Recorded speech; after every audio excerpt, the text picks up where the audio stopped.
जर तुमच्या शरीरावर सतत खाज येतेय, तसेच सतत दुर्गंधी येतेय आणि लालसर अशी वर्तुळे तयार होतात, तर ही सर्व लक्षणे फंगल इन्फेक्शनची आहेत. फंगल इन्फेक्शन हे एक त्वचे संदर्भातील सर्वसामान्य समस्या आहे, जी बुरशीमुळे होते आणि यामध्ये त्वचा, केस, नखे आणि शरीरातील इतर कोणताही भाग अफेक्ट होऊ शकतो.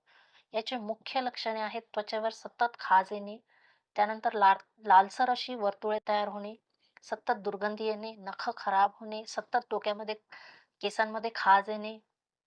याचे मुख्य कारणे आहेत घाम आल्यानंतर शरीर कोरडे न ठेवणे, त्यानंतर स्वच्छ कोरडी कपडे न वापरणे, घाणेरड्या कपड्यांचा वापर करणे, सतत दमट वातावरणात राहणे आणि इतरांच्या कपड्यांचा वापर करणे.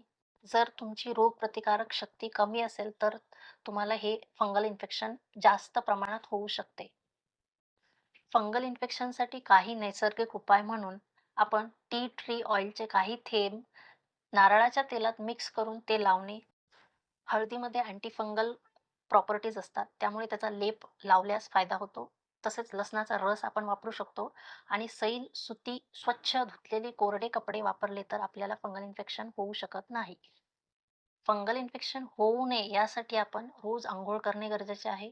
तसेच जसं मी सांगितलं सैल, सुती, स्वच्छ कपडे वापरणे, इतरांचे कपडे न वापरणे आणि ओलसर कपडे असतील तर ते लगेच बदलून टाकणे आणि घाम आल्यानंतर आपले शरीर स्वच्छ आणि कोरडे करणे.